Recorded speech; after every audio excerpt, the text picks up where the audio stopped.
Hello everyone, আসসালামু আলাইকুম। Welcome to our খুশির ছোট ছোট গল্প চ্যানেলে সবাইকে স্বাগতম।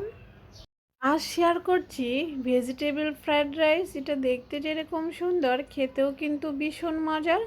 আশা করি আপনাদের কাছে অনেক বেশি ভালো লাগবে আজকের রেসিপি। কথা না বাড়িয়ে চলুন রেসিপি দেখে নিই।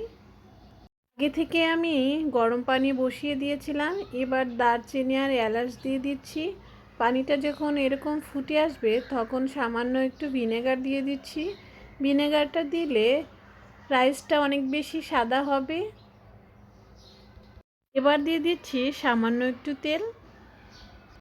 তেল দিলে একটা গায়ের সাথে আর একটা চাল লেগে যাবে না। এবার দিয়ে দিচ্ছি পোলাওয়ের চাল। আপনারা চাইলে এখানে বাসমতি চালও ব্যবহার করতে পারেন, কোনোই সমস্যা নেই।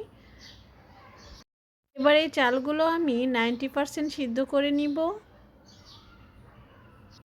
এবার 5 মিনিটের জন্য অপেক্ষা করছি। ফিরে আসলাম 5 মিনিট পর। এখন একটু চেক করে দেখছি চালটা হয়েছে কি না।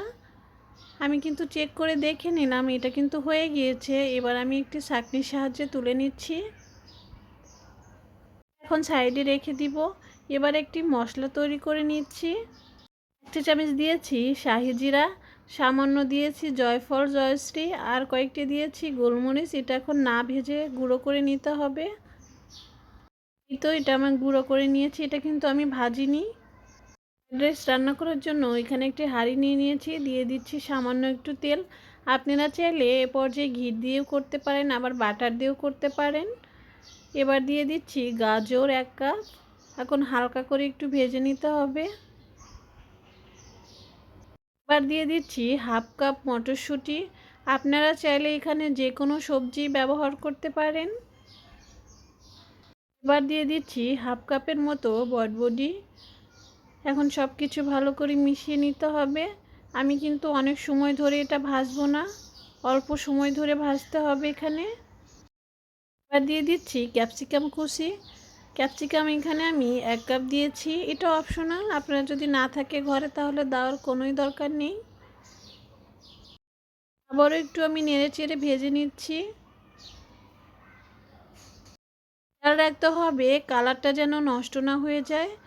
এগুলো আমার ভাজা হয়ে গিয়েছে। এবার একটি ছাঁকনির সাহায্যে আমি সবগুলো তুলে নিচ্ছি।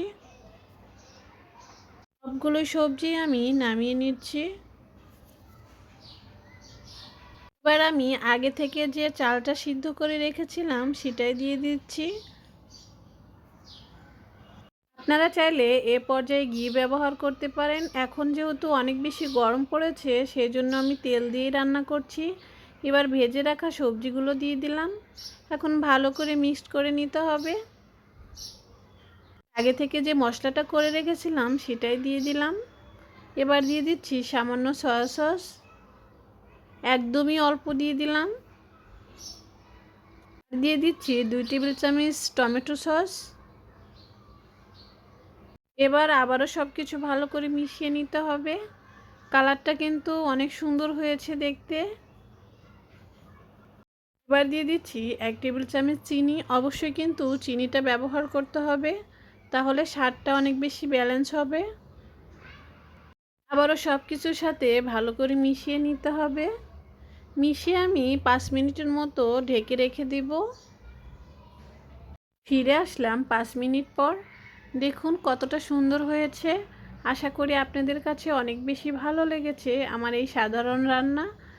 এবার আমি সার্ভ করে দেখাচ্ছি ঠিক কেমন হয়েছে দেখতে। আমার ভিডিও ভালো লাগলে প্লিজ আমার চ্যানেলটাকে সাবস্ক্রাইব করবেন। বন্ধুদের সাথে কিন্তু অবশ্যই শেয়ার করতে ভুলবেন না।